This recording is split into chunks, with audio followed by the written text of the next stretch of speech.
जय हिंद दोस्तों, मैं हूं हीरा परिहार, इंडियन आर्मी रिटायर्ड सोल्जर और आप देख रहे हैं देशभक्त डायलॉग। दोस्तों, अगर चैनल में पहली बार आए तो चैनल को कर देना है सब्सक्राइब और वीडियो को कर देना है शेयर। और इस वीडियो को इतना शेयर करना है कि ये वीडियो वहां तक पहुंच सके जहां सत्ता में लोग बैठे हुए हैं और बुद्धिजीवी लोग बैठे हुए हैं। इसलिए इस वीडियो को ज़्यादा से ज़्यादा शेयर करें। यार, अब तो हद हो गई। पानी सिर के ऊपर से निकला जा रहा है। शुद्ध हूं मैं, दुखी हूं मैं। आखिर कब तक आखिर हमारे भाई यूं ही बलिदान होते रहेंगे? आखिर कब तक हमारी बहनों का सुहाग उजड़ता रहेगा? आखिर कब तक होता रहेगा सुना हमारी माओं का आंचल? आखिर कब तक एक पिता अपने पुत्र की अर्थी को उठाएगा, कंधा देगा? सोचने वाली बात है दोस्तों। आखिर कब तक? है कोई जवाब? है कोई जवाब आपके पास? जहां उत्तराखंड के हमारे 5 लाल शहीद हुए थे, इस गम से ही ना उभरे थे हम कि और हमारे को खबर मिली कि 4 भाई फौजी भाई हमारे और शहीद हो गए, देश के लिए वीरगति को प्राप्त कर गए। आखिर ये कब तक सिलसिला चलेगा और ये कहां तक रुकेगा? ये जो हमारे भाई अपने देश के लिए बलिदान हो रहे हैं, क्या हमारा इसमें कोई फर्ज नहीं है? क्या ये सब हमारे हाथ में नहीं है? ये सब हमारे हाथ में है, लेकिन जो ऊपर बुद्धिजीवी राजनेता लोग बैठे हुए हैं, ये सब बातें बनाना बंद कराएं। आखिर कब तक बातें बनाओगे? अब हमको एलओसी पार करने की जरूरत है, लाइन ऑफ कंट्रोल को क्रॉस करने की जरूरत है। अगर इसके अलावा आपके पास कोई ऑप्शन है तो बता दीजिए। है कोई आपके पास इसके अलावा ऑप्शन? यार, सब ये हमारे भाई थे, सब हमारे फौजी भाई थे यार। उनके बच्चे अनाथ हो गए यार। वहां 5 घर उत्तराखंड के, यहां 4 और। बड़ी दुख की बात है यार, एक साथ 4 परिवार खत्म हो गए। बड़ी दुख की बात है। आखिर कब तक आखिर ये सिलसिला चलता रहेगा? क्या हम सब जिम्मेदार नहीं है इन सब चीजों के लिए? हाल ही में क्रिकेट चला था, मैं खुश था, बहुत ज्यादा खुश था। मैं थैंक यू अदा कर रहा था। मैं सोशल मीडिया में थैंक यू लिखा था मैंने। जय शाह को वेलकम किया था मैंने कि पाकिस्तान के साथ क्रिकेट मैच नहीं खेले। फिर क्या हुआ? हमें आप लोग बेवकूफ समझते हैं। क्या हम मूर्ख हैं? घिन आने लग चुकी है आप मुझे क्रिकेट के नाम से ही। छी होने लगती है मुझे आप क्रिकेट के नाम से ही। कहां तक ये न्याय संगत बात है कि हमारे फौजी भाई देश के लिए बलिदान हो रहे हैं और हम पाकिस्तान के साथ क्रिकेट खेल रहे हैं? मुझे कहना नहीं चाहिए, लेकिन आज मैं कहूंगा कि हमारे हाथ खूनों से रंगे हुए हैं कि आप हमारे फौजी भाइयों के खून पर तुम लोग क्रिकेट खेल रहे हो। जो है सो है, लेकिन वास्तविकता यही दिख रही है। मुझे ये बीसीसीआई की बात समझ में नहीं आती है। आखिर क्रिकेट से जो पाकिस्तानी जो ये पैसा कमाएंगे, क्या गारंटी है कि ये पैसा जिहाद में नहीं लगेगा? क्या दे सकता है कोई गारंटी कि ये पाकिस्तानी लोग क्रिकेट से कमाए हुए पैसे को जिहाद में नहीं लगाएंगे?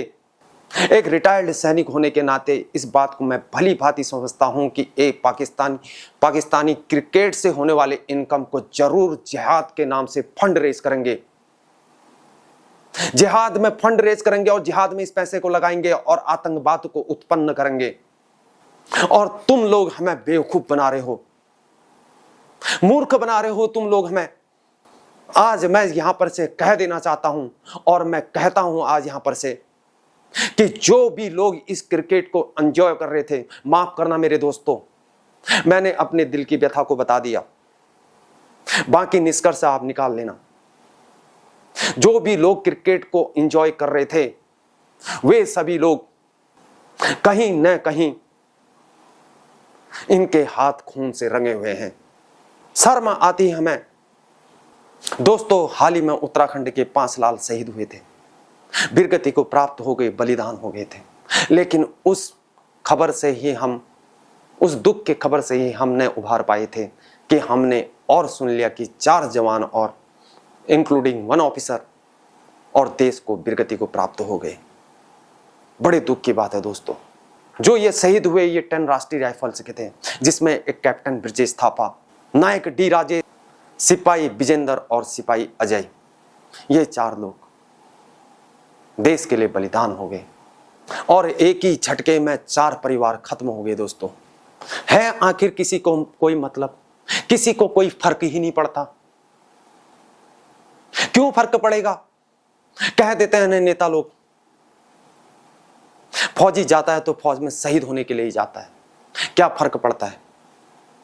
फौजी जाता है तो फौज में मरने के लिए तो जाता है, मरने के लिए तो उनको वेतन मिलता है, मरने के लिए तो उनको तनख्वाह मिलता है। यही तो कहते हैं ना हमारे राजनेता लोग। सुना हमने ये बयान कई बार, शर्म आती है हमें इन बातों पर।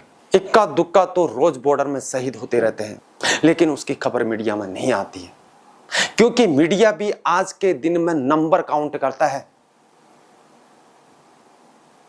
और वही हिसाब किताब आज के दिन में राजनेता तो कोई इक्का दुक्का शहीद होने पर ट्वीट ही नहीं करते हैं। उनको भी नंबर चाहिए, 4 और 5 शहीद होंगे तब उसके बाद ट्वीट करेंगे, वो अपना दुख जाहिर करेंगे, उसके बाद तब तक उनको दुख नहीं होगा। इक्का दुक्का जब देश के लिए वीरगति को प्राप्त हो जाएंगे, नहीं उसकी मीडिया में खबर दिखेगी।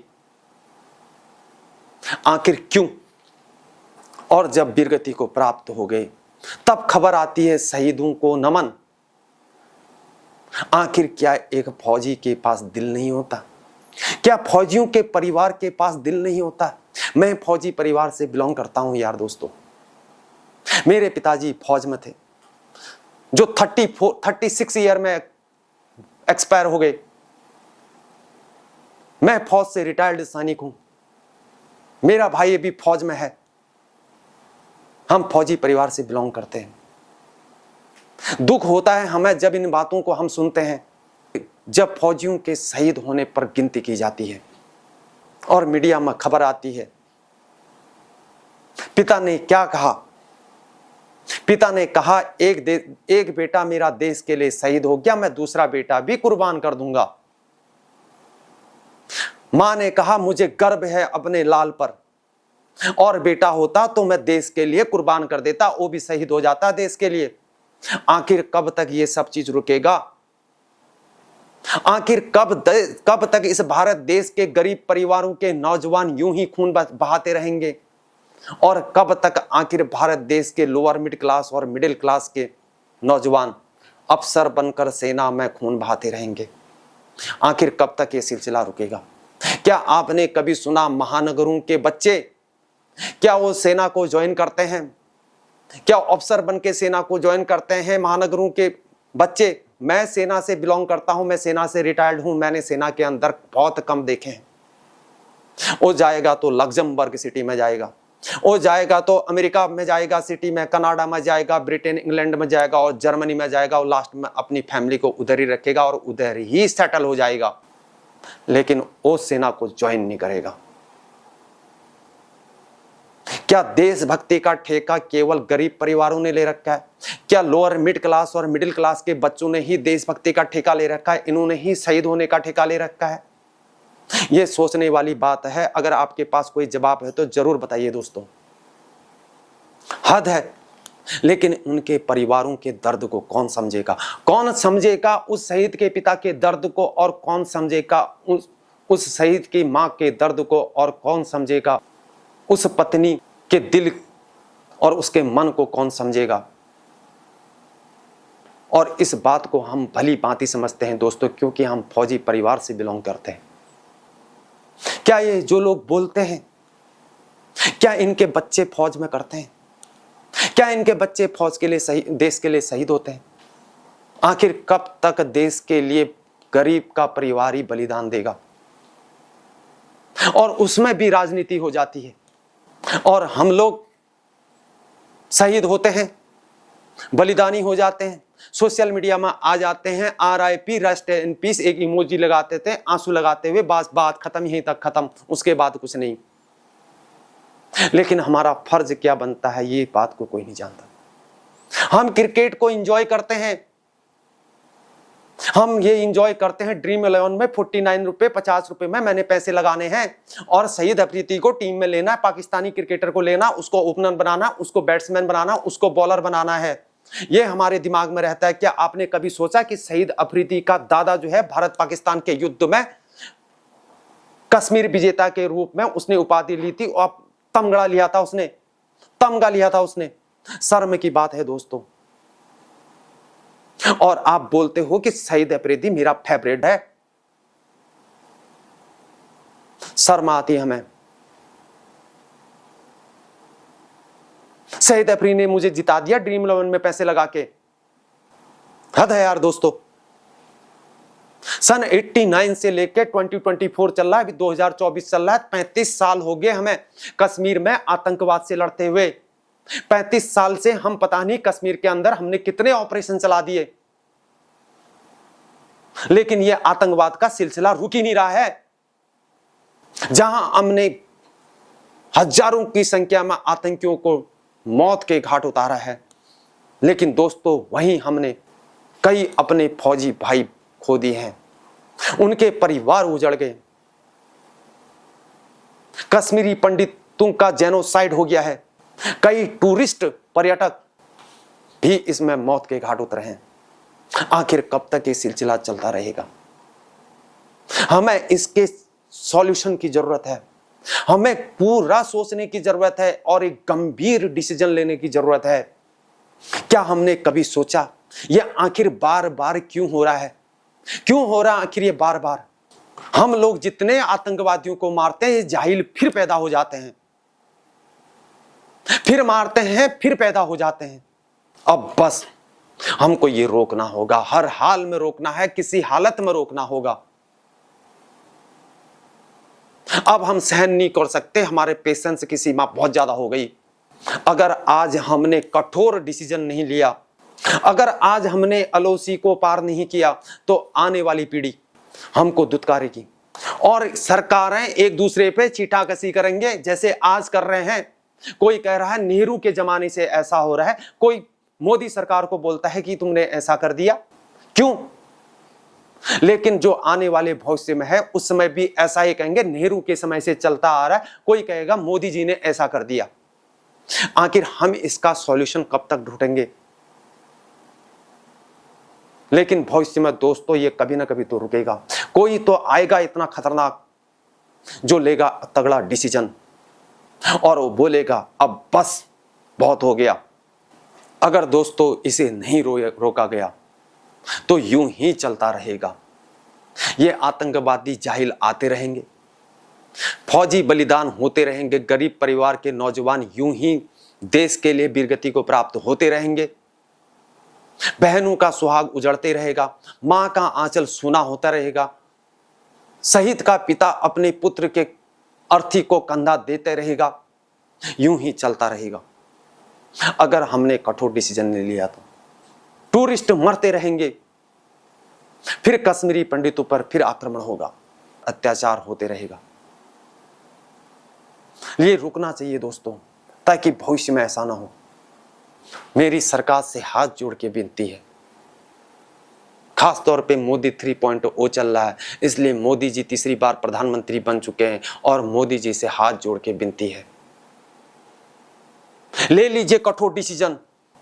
आपके पास मौका है, इस मौका को मत गवाइए, इस मौके को हाथ से ना निकलने दें, ताकि आने वाली पीढ़ी आपकी ऋणी रहेगी। आपको हमेशा इतिहास के अंदर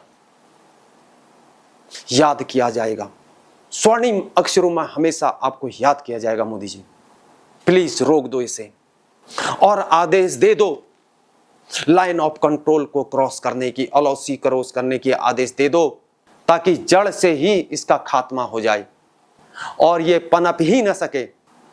एक रिटायर्ड सैनिक होने के नाते इस बात को हम भली भांति समझते हैं कि एलईटी लश्कर तौयबा जेएम जैसे मोहम्मद तो बाद की ही बात है। असली कौन है? असली जनरल आसिफ मुनीर है। अगर ये पनाह न दे तो कैसे मुमकिन है कि ये आतंकवादी भारत में आके बेगुनाह लोगों को मार रहे हैं? कैसे इन आतंकियों को ट्रेनिंग मिल रही है? कैसे इन आतंकियों को फंड मिल रहा है? क्या इसमें पाकिस्तानी फौज का हाथ नहीं है? और ये लोग भला बन जाते हैं। ये अपना नाम शामिल आगे होना ही नहीं देना चाहते, लेकिन सारा सारा इन्हीं का करतूत है। एक फौजी होने के नाते, एक रिटायर्ड सैनिक होने के नाते इस बात को हम भली भांति समझते हैं कि इसमें असली गुनहगार जो है जनरल आसिफ मुनीर है। कौन आतंकवादी संगठन को ट्रेनिंग दे रहा है कि जाओ भारत में और बेगुनाह लोगों को मौत के घाट उतारो, और ये लोग हमें काफिर कहते हैं। अगर इन सब का जिम्मेवार अगर पाकिस्तानी फौज नहीं है तो कौन है? दोस्तों, एलईटी लश्कर ए तोयबा जो है ये पाकिस्तानी पंजाबी ग्रुप है, और वहीं पर JEM जैसे मोहम्मद जो है पाकिस्तानी पंजाबी टेररिस्ट ग्रुप है। मोदी जी सुन लो हमारी विनती, हजारों मदरसे पाकिस्तान में चल रहे हैं। अगर एक मदरसे से भी अगर एक आतंकवादी बन जाता है, अगर इसने एक आतंकवादी तैयार कर दिया तो पता नहीं कितने सालों तक ये आतंकवाद को चलाएंगे और पूरा आतंकवादी और खड़ा करेंगे, नए नए आतंकवादी को पैदा करेंगे। मोदी जी, आपने अभी तक वार को डिक्लेयर क्यों नहीं किया? अगर नहीं किया तो कर दो वार को डिक्लेयर। अब हम सहन नहीं कर सकते। मोदी जी, ये ऐसे रुकेगा नहीं, इसलिए एक्शन लें और तगड़ा एक्शन लें और पाकिस्तान को सबक सिखाएं। और आपने ये कर भी रखा है मोदी जी, आपने देश को बता दिया आप वेल क्वालिफाइड हैं, आप अपने देश से बहुत प्यार करते हैं। क्या हम ही प्रेशर को झेलें? क्या भारत ही प्रेशर को झेलें? हमें प्रेशर झेलना नहीं, हमें प्रेशर देना है, और ऐसा प्रेशर देना है पाकिस्तान को कि इसके अकल ठिकाने आ जाए। इसलिए डंके की चोट पर पाकिस्तान के अंदर तक चोट करने की जरूरत है। जिस प्रकार से हमारे फौजी भाइयों के परिवारों के आंसू निकले हुए हैं, मोदी जी आप क्वालिफाइड हैं, आप कैपेबल हैं, आप इस काम के लिए बहुत ज्यादा माहिर हैं, आप डिसीजन लेने में, कठोर से कठोर डिसीजन लेने में माहिर हैं, और उसके बाद होने वाली सिचुएशन को भी आप हैंडल करने में माहिर हैं। आपने पहले भी कर रखा है और आज भी कर दीजिए। और BCCI में हम जय शाह को कहना चाहते हैं, खड़े हो जाओ और हमारे साथ आ जाओ, हम आपका वेलकम करेंगे। यदि अगर आप बोलते हो कि पाकिस्तान के साथ क्रिकेट मैच नहीं होगा, पहले भी आपने बोला था, लेकिन फिर क्या हुआ? पीछे के दरवाजे से क्रिकेट मैच हम श्रीलंका में कर लेंगे, क्रिकेट मैच हम इंग्लैंड में कर लेंगे, क्रिकेट मैच हम UAE में कर लेंगे। परसों ही 5, आज और ये फिर 4 परिवार उजड़ गए यार। दुख होता है हमें। क्या भारत में गरीब परिवार के नौजवानों की जिंदगी कीड़े मकोड़ों की तरह है? क्या वो कीड़े मकोड़ों की तरह मसल दिए जाएं? और टीवी में जब बहस चलती है, कोई वहां पर गेस्ट बुलाए जाते हैं और टीवी में एंकर ऐसे बोलते हैं, पाकिस्तान के जो बैठे रहते हैं ना वहां पर पाकिस्तानी ऑफिसर, मेजर जनरल साहब, लेफ्टिनेंट जनरल साहब, ब्रिगेडियर साहब, कर्नल साहब। अरे काहे का कर्नल साहब यार? कहां का ब्रिगेडियर साहब? कहां का मेजर जनरल साहब? कहां का लेफ्टिनेंट जनरल साहब? यार बंद करो यार ये सब चीज। खून खौलने लगता है हमारा जब यहां पर ऐसे बोलते हैं मीडिया के अंतर्गत। ये वो शहीद अफरीदी का दादा पाकिस्तानी फौज में, भारत पाकिस्तान के युद्ध में उसको तमगा मिला था वहां पर, और यहां पर आप बोलते हो पाकिस्तानी जनरल साहब, पाकिस्तानी लेफ्टिनेंट जनरल साहब, पाकिस्तानी मेजर जनरल साहब, पाकिस्तानी कर्नल साहब, पाकिस्तानी मेजर साहब। हद है यार, बंद करो ये सब, ये मजाक उड़ाना बंद करो। ये BCCI समझती क्यों नहीं है यार? अगर ये लोग इनके साथ क्रिकेट खेलेंगे तो ये लोग बहुत पैसा कमाएंगे, और ये पैसा ये फंड रेज करेंगे और आतंकवादी संगठन को इनका पैसा जाएगा। इस बात को समझती क्यों नहीं है? ये पैसा ये लोग आतंकवाद में लगाएंगे। और जो ये फैंटेसी अब चल रहे हैं माई ड्रीम 11, माई सर्किल 11, उसमें बच्चे शहीद अफरीदी को लेता हूं, बाबर आजम को लेता हूं। यार आज मुझे बाबर आजम ने जिता दिया, मैंने उसको बैट्समैन भी लिया था, मैंने उसको कीपर भी लिया था। आखिर कब तक यार? शहीद अफरीदी तुम्हारा बहुत तगड़ा बॉलर है, लेकिन तुम यह भूल जाते हो कि भारत पाकिस्तान के युद्ध में इसके दादा ने वहां पर कश्मीर विजेता के रूप में उपाधि ली थी, और यहां पर बोलते हो फैंटेसी ऐप में इसको लगा के आज तो शहीद अफरीदी ने मुझे जिता दिया, बाबर आजम ने मुझे जिता दिया। शर्म आती यार, हमें हमारा खून खौलता है ऐसी चीजों में।